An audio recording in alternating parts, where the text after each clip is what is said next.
So hey guys. First of all, I need to check if it's working. Yeah, it's working. So a few days ago, on the integration with my team was trying to convince me to tell you a joke. And I decided that, OK, maybe I'll do it at the beginning. And I find a great joke, like really bad, like really dry.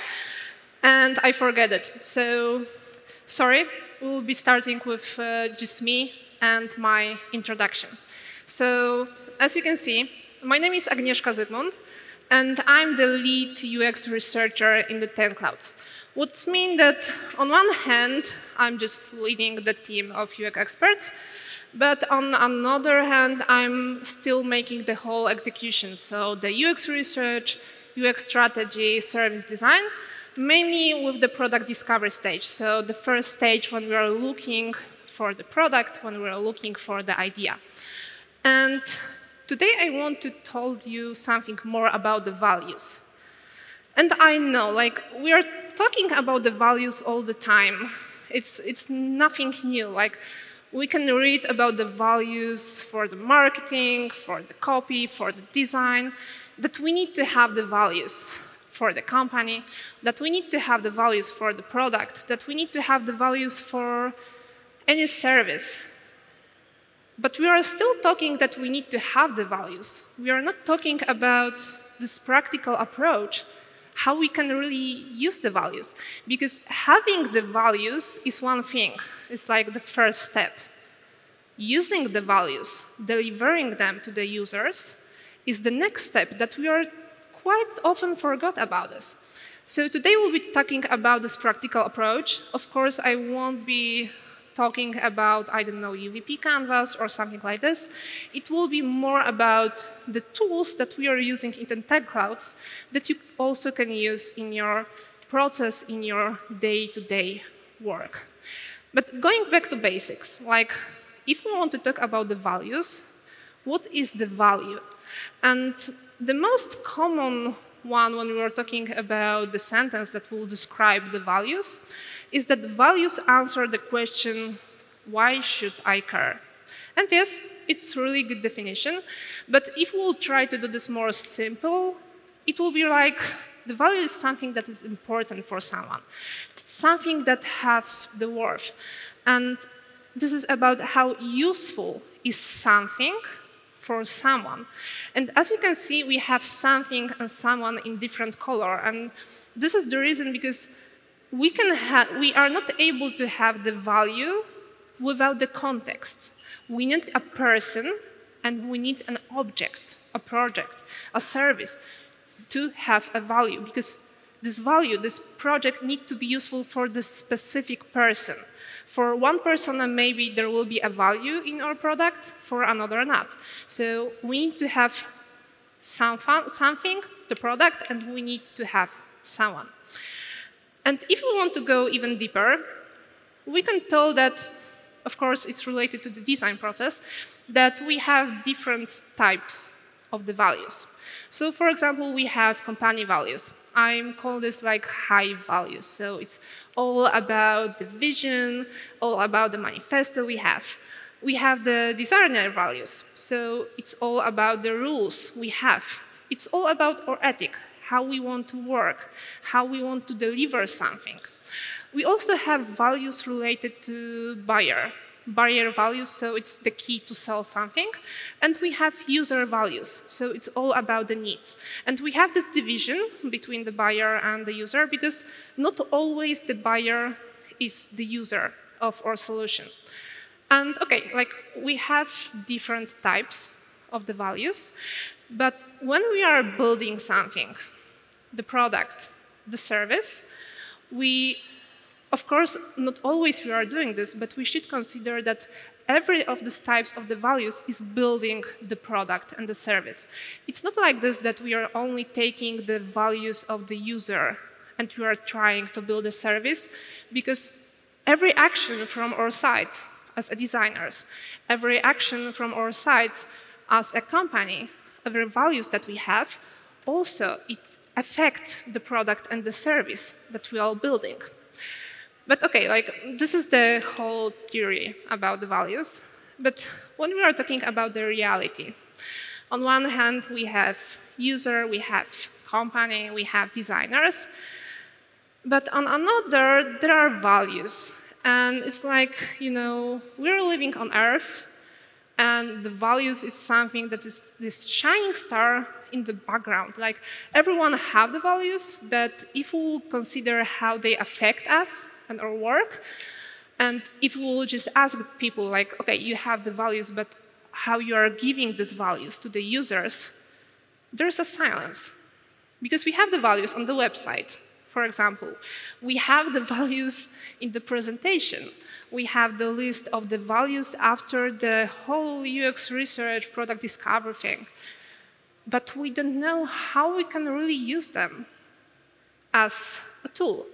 So the main question that I will try to answer today is how we can really use them, like really, not only to list them and have them in the documentation, in the manifesto on the website, but really use them in the design process.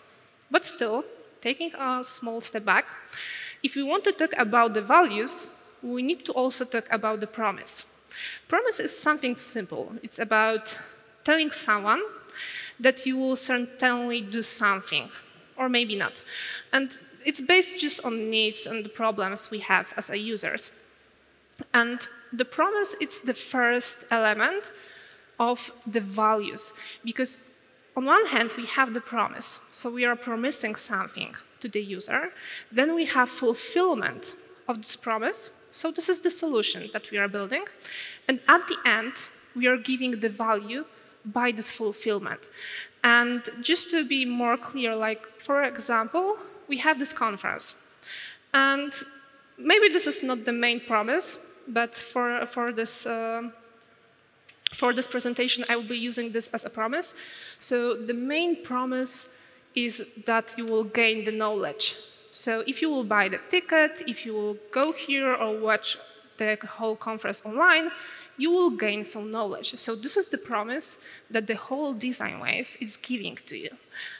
And then, to be able to give this knowledge to you, we have this fulfillment. So it's all about different solutions that design ways are doing. So it's about finding our right speakers. It's about preparing the agenda. It's about preparing the speech. So, for example, and me being on the stage and talking to you. This is all the solution. And by this solution, at the end, we are giving, as a design ways, the design ways is giving you the value that you learn something. So we have a really simple promise that you will learn something. We have the solution. So every action that design ways is doing, and people on the stage, and everything. And then we have the value that you really learn something new, I hope.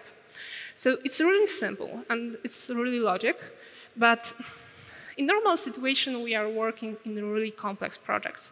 So it's quite normal that even if we know that we have the promise, and we know that we have the value, we are focusing mainly on the middle part. So we are focusing mainly on the fulfillment of the promise, so on the solution. And it's OK. Like, I'm also doing this, even if I'm talking to you about the values right now. Because if you are working on something for months or maybe for years, it's normal that you are focusing on your daily job and the goals that you have related to the sprints you are working on right now or something. So we are focusing on the solution. But as you can see, the solution is in the middle. The solution is not the end goal.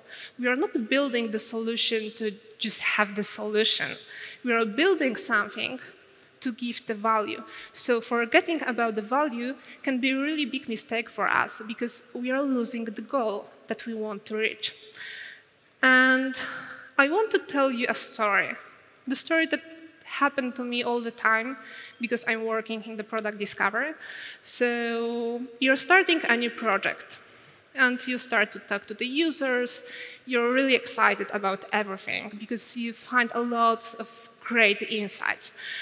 And after a long time, you find out that, OK, you were quite excited, but there's a lot of users. Even if you have only 1 or 2 target groups, there's a lot of different personas, and they have different needs and problems, and everyone wants something different, so you just hit the wall because you don't know what you should do. If you should go with one solution, but it will be a really complex one, maybe you should, I don't know, choose 1 or 2 personas. Maybe you should build, I don't know, a few products for different personas. You just hit the wall because you have so many informations about the needs and the problems. And of course, as I said, it happened to me all the time. And in the last project, I was working on one product. It was related to the whole service, related to banking services. So it's about these video conferences between the client and the advisor in the bank, so you don't need to go to the branch to talk with the advisor, and you can, for example, just meet with them on the video conference and, I don't know, close your bank account.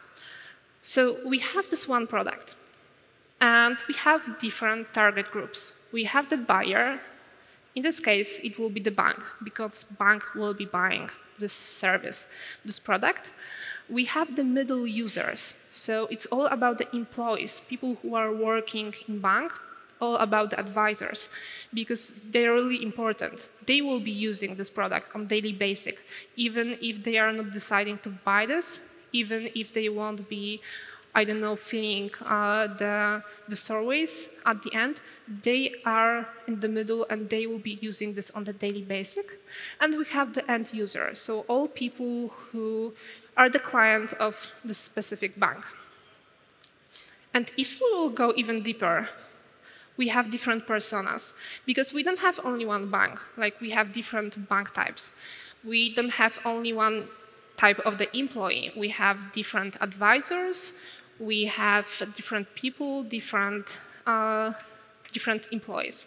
And then we have end users. And it's quite obvious that we have different personas here also, because we can have business clients, we can have younger one, older one, people who have loans, and people who only have one account.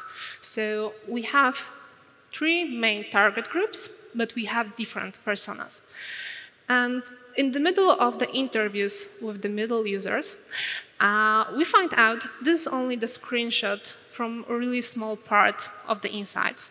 So we find out that even if we have only a few personas, we have a lot of information and needs, and every persona wants something different. And we started to ask ourselves, okay, what we should do right now, because we are not able to choose only one persona here, because all the banks, all the stakeholders, they're looking for the solution that will be ready to use for all the advisors they have in the company. So what we should choose as the priority here? What will be the main focus? Because we have really different needs, different problems, and different expectations. So we decide that even if we have a lot of data, that we can start to go, I don't know, with problem, solution, fit thing, and we can start to look for the solutions, we decide that instead of looking for solution, we will be looking for values and promises. We did this before with the stakeholders and on the workshop with clients, but we decided that, okay, we have enough data, we can just make the step back and check if the values and promises we set are the same that we have from the research.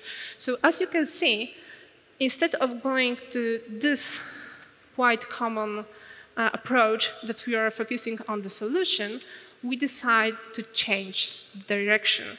So go with values and promises to look if we have the values that will be helping us to find a right solution. And what was quite interesting here, that this is only about 3 personas, there was more, but we find out that when we were focusing on the values, and we have these 3 different personas, we have different values here. So, for example, for the first persona, the value for the advisors is that they want to have a higher level of service for existing clients. So they are looking for this value. For the second persona, the value for them it will be if they will be able to increase the market reach. So it's all about gaining new customers. So as you can see, we have higher level of service, and we have new customers. And the last one, the value for them, it's not about new customers or higher level of the service. The value for them is just to have more time for serving the customers they already have. So by looking for these values, we find out that, like, being honest, it will be the same product. It will be, even if they have different expectations and problems and needs, it will be the same product and the same features. But there will be a different story. Because if we will go to the second persona and tell them, OK, like, we have something genius, it will help you to have a higher level of servicing of your existing customers. You will be really happy using this. They will be like, nah, I don't need this. If we will go to the second persona and tell to them, OK, like, we have a really exciting product for you, and you will be able to have higher level of service, they will be like, nah, I don't need it. I don't have customers right now. So as you can see, the same product and the same features will be good for all of them, but only if we will tell them a different story, if we will adjust the story to the values they are looking for, to the end goal they are looking for by using our service. It's not about the solution. It's about the value that will be at the end. And OK, amazing. Like, happy for me that I find a solution for my project. But how can you use values as a tool? So it's all about, right now, all about this practical approach. So first of all, I'm sorry for this, but just remember about them. I know that this is the kind of advice like, OK, I have depression, so OK, so go for a walk. But still, if you want to use something, you need to remember about this. You are not able to use values as a tool if you don't remember that you have the values and you want to use them as a tool. So this is the first thing you always need to do. But if you remember that you have the values or you need to find the values, first of all, establish them. But of course, it's not only about the values. As you were saying on the diagrams before, we have promises, solution, and the values. So we are starting with the promise, and we should also care about this when we are talking with the client. So we are establishing not only the values, but we are also establishing the promises. Because on the example I was telling you about design-wise, and the promise we have at the beginning and the value that we have at the end, it's really simple, because the promise and the value is really similar. But sometimes the promise will be more complex. And at the end, we will have not one, but a few different values.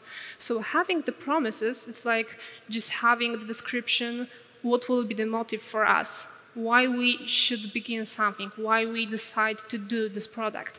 So we have the promises and the values, and just establish them during the kickoff with the client. I know it's simple, but we are not doing this. If you can do this, make a user research if you can. Of course, not always there's a time and you have resources, but if you have, just ask the users and look for the values and the promises. And just add them to your current process. Because if you have the values on the paper, even if you establish them during the kickoff and you won't be using them in the next stages, it will be like the star when we are on the Earth. So if you are in the process of establishing them, please remember that there will be different values. And of course, they will be different for different personas. But not only. There also will be different for different user journey stages. So taking the same example of the design way. So probably the main promise and the main value will be about the knowledge. So It's on the bottom one. So we have the knowledge and at the beginning, and we have the knowledge at the end. And probably it will be the value that will be in every stage, that we want to have a knowledge about something. But please remember about the whole process before you participate in the design phase. Maybe when you were buying the tickets, you were looking for the value that's related to support and security because you are paying for something.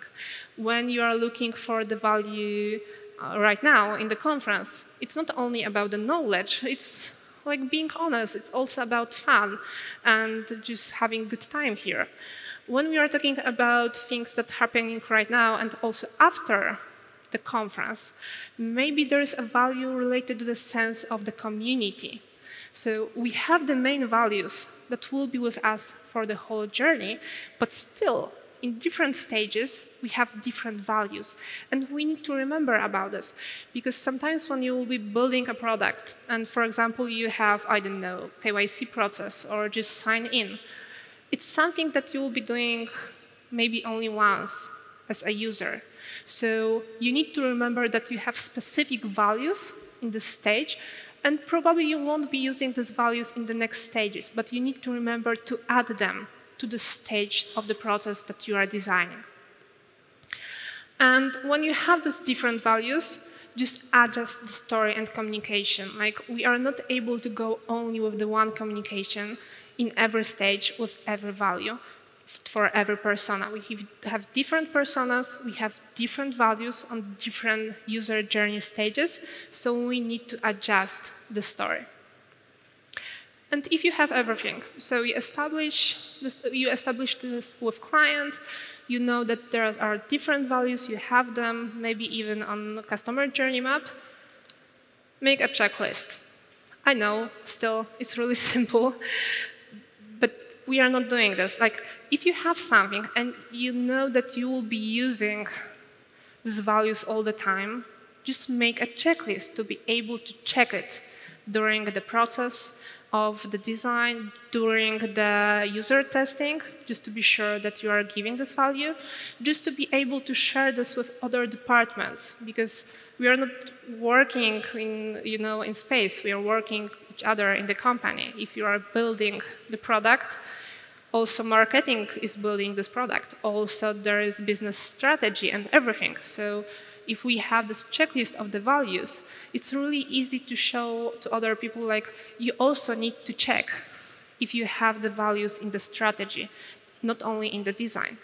And this is the most simple one. But as you can see, if you are looking for the value related to price transparency, when you're in the middle of, I don't know, designing some specific view, you can just check if you have this. If you are looking for the value related to the privacy, you can also just check, okay, do I have this in the communication, or maybe I need to add a small feature that I will be, I don't know, making something private only for me. If you are looking for the value related to community, maybe it's not about making a new feature or building a community. Maybe it's about how you will name some specific things. Because when we have, for example, FAQ with the questions, it can give the value of having FAQ, or it can give the value of having the community, because we have different communication here. So it's all about thinking how we will just show this to the user.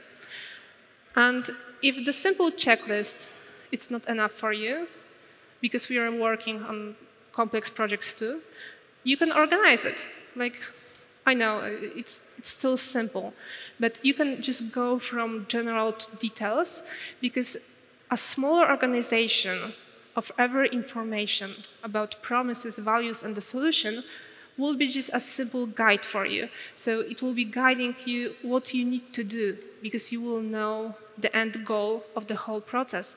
And also it will support you when we are thinking about making decision what you should do next. And as you can see, this table is really simple. We have the promise of the service or the product.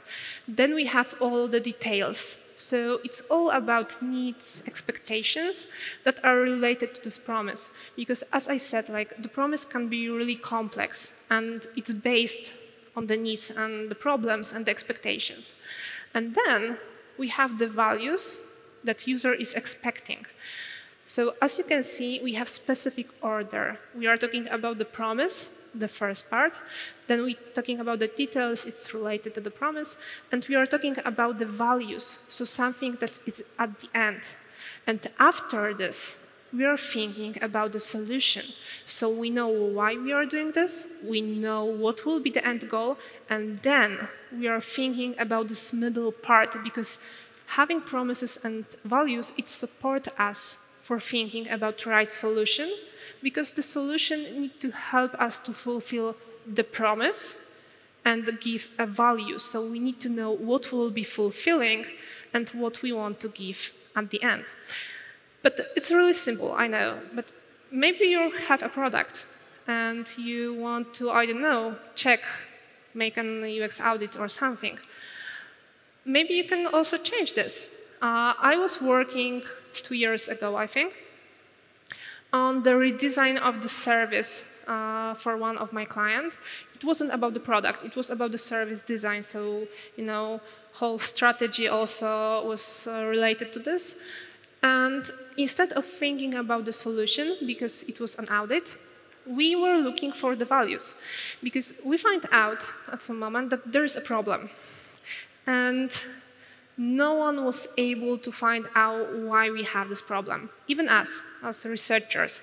We were looking for the problem for weeks. It was like 8 weeks. The whole project was like 12. And it was the moment when we were hitting the wall. And it was quite hard for us. But we decided, OK, what about the values? What values we are giving right now? What values we have right now in the company? And what values maybe we need to add? And it was great because we find out that we have different promises. And for the one promise, there was a hole. We didn't find any value in the company. But of course, clients were expecting some values at the end. So it was really easy for us to just go to the company, to the client, to the stakeholders, and tell them, like, as you can see, this is the audit of your whole service, of your product. And you have a hole here. We need to fill this hole with something. This is our proposition, what probably will be the best, because this is the expectation of the users, but we need to fill this. This is the source of the problems, all the problems in the communication you have. But maybe you have the problem with the communication, with the stakeholders. So maybe instead of looking more about the values, you can go and look for the solutions and explain them why, for example, this choice will be better, or maybe why we should not go with this and this solution. Because if you have this promise, details, and values, so something that you establish with the client, and you agreed that you want to give the value, the specific value or values we have here, and then it's really easy to show them that, OK, there we have solutions that are supporting the value we want to give, but here we have solutions that will be against. And for example, if we want to give the security, maybe it will not be the best idea to ask them at the beginning about all the documents and uploading them. So it's really easy for us, a simple tool that can help you to just support your decision and showing why we should choose this solution instead of the solution, even if the stakeholder is thinking that, OK, my solution is the best, we should go this way. And if you have everything like this, so you have the values, you establish the values, you know that you have different values, you try to organize them, you need to use them, and not only use them once. You need to check and update them, because like in every situation, people are changing, so also the values are changing. So you need to check if the user values has not changed, And you also need to check if you are delivering them in the process, especially that you are working on something for a really long time. And for example, you build a solution, and in the middle you find out, OK, we need to add a new feature, because maybe it will change everything. And for example, you are stop giving the values that you were thinking that you are giving. Maybe you are doing the redesign of the whole service, product, website, whatever, and you also stop giving the values because you change something. We need to remember that having this checklist or the list of the values and checking should be our daily basic or monthly or whatever, but we still need to check this to be sure that we are giving the values. It's not only about one time. And at the end, cooperate. I know it can be hard. I hope that most of us are here from the design, but I know it can be hard to work with other departments and the whole communication and explaining why we should do this way, not that way. But still, values, first of all, are not only for the marketing and not only for the design. The whole product should have them. If we have the values in the design, but we have a really bad communication, the client will not know that we have the values because they will not use the product. If we have great values in the design and marketing, but something wrong is in the business strategy, maybe in the middle of using our service or product, they will just give up because they find out that something is not working. The whole product, the whole service need to be related to the values that we are giving to the customers. So if we want to be sure that we are giving them by the whole product, not only by the design, we still need to cooperate. And to sum up, because I'm running out of time, I just want us to stop saying that we have the values and start using them. Like, we are saying that we need to have the values. We are looking for them and writing them down for years right now. So I think like this is the best moment that we really should start to use them, because we can use them as a tool for us as a designers and other departments. Because having values is worthless if we are not delivering them. It's just like this shining star in the background is like the manifesto of the company who don't think about the values and don't delivering the values to the employees. It's something that is really high in the middle, high in the stars, but we are not able to reach this, or we don't know how it can be affecting us or the project. And values can be shown by whole service and the whole product. As I said, it's not only about the communication, and we need to start to remember about this. It's also about our decisions, what features we want to have in the product, how we want to show these features, how we want to name something, how we want to design the whole journey of the customers. It's all related to the values that they are expecting at the end, because the values are the end goal for the user. And if we will do this right, and if we will be remembering about the values, they can be our guide in the process. So if we are working on something complex, of course, it will be still a shining star, but it will be the star that are showing us the direction, in which direction we should go. And the last one, I'm always telling this when I'm speaking to other people, that still, this is the tool. And tools are there for us, not us for the tools. So if you need to change something in the tool, please do this. Like, it needs to help you to give value to the user, to remember about the value, to organize every information related to this. This is not the situation that you need to use values because you need to use values. It's something that needs to help you to deliver the value for the customer, for the user, for the person who will be really using this, not only for us as designers. And thank you very much from my side. It's all.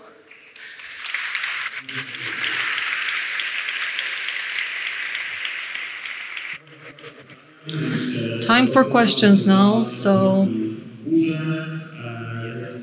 put your hand up if you have a question, and we have 10 minutes for that.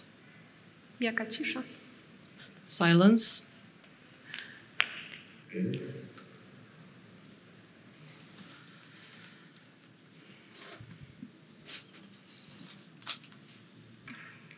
Hi. So I'm here.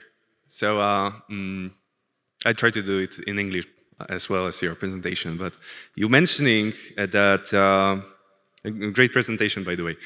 Are you mentioning that values might be and should be seen as a tools, but in fact, which tools can we use to actually discover them? Maybe in a workshop process or during discovery phase for a product. So are there any canvas or other tools that you would recommend to actually use with client? Okay, so there's a reason why I wasn't talking about specific tools today, like the tools that you know, because as I said at in the last sentence, that I believe that the tools are helping us, but we are not here for the tools. And we can start just with the questions. So everything what I was showing you, that we can use a simple checklist. We can just ask the customers, the client, the stakeholders, what values we need to have here. It's the base. And right now we are not doing this in every process. So we should start with this. And then we can go even deeper. So we can go with UVP Canvas, we can go with the interviews with the customers, and just looking for the values that they are showing to us, that they want to have. It's all about asking proper questions rather than having and using a specific canvas, because even if we are talking about the values so much, probably we have only the UVP Canvas that is the most common one. And in other situations, we just need to remember and learn how to ask proper questions to understand the values that users are expecting from us. I don't know if I answered the question, but I hope it. Yes, thanks. Do we have any other questions? Cześć.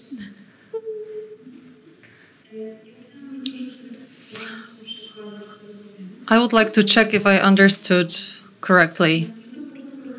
Because at the beginning you made a division between of the values, like buyer values, user values, business values, and there was nothing next to the user. There were needs next to the user. So I would like to understand the granularity of these values to be able to present this to my team. And in my case, would it be proper leveling if I said that users, for example, need a certain guidance and simplicity? Should I stop at this level when talking about solutions and features that are sprouting?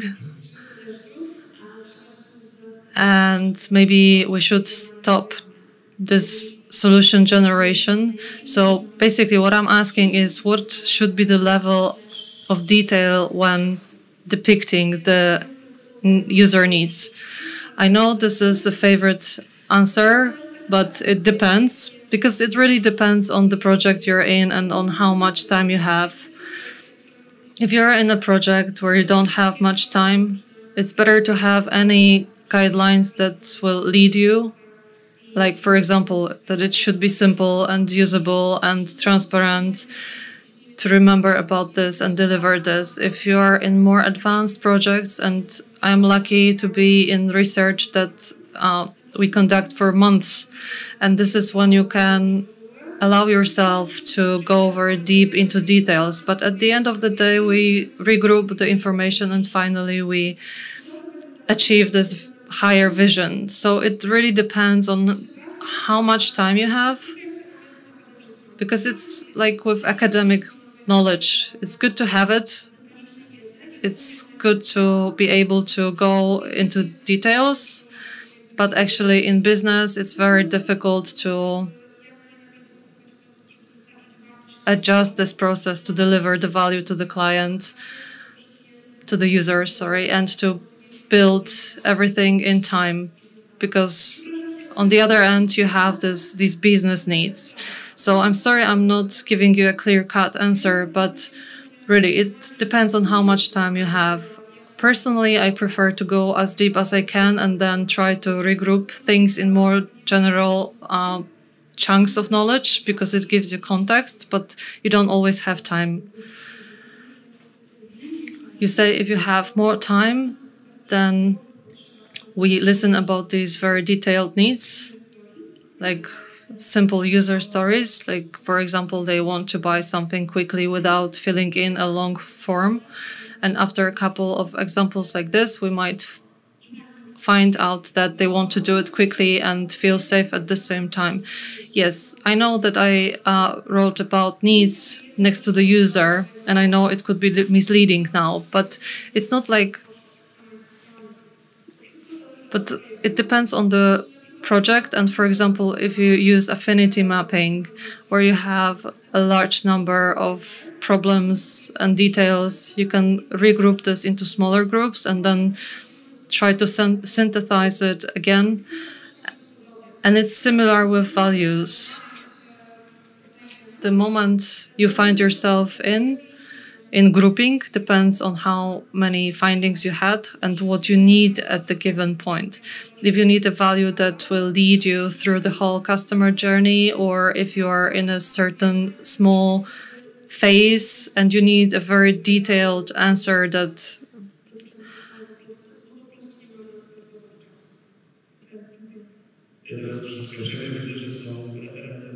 I see some hands up, but I will leave you with this for after the lecture. I have one question from Slido. Presentations and jobs to be done. Wydaje mi się, że można po polsku. I have a big problem with jobs to be done, because when I was trying to research this phenomenon, I found very different opinions about what jobs to be done is. There is a general framework, but if you go deep, you see that people who are experts, they actually quarrel about this. So jobs to be done is related to the actions, while values can be something more metaphysical, something that gives you a general sense of, for example, security. And jobs to be done will always be closer to the activity. So that's probably the greatest difference that you can notice. I'm sorry I'm looking at you, but you actually asked the question.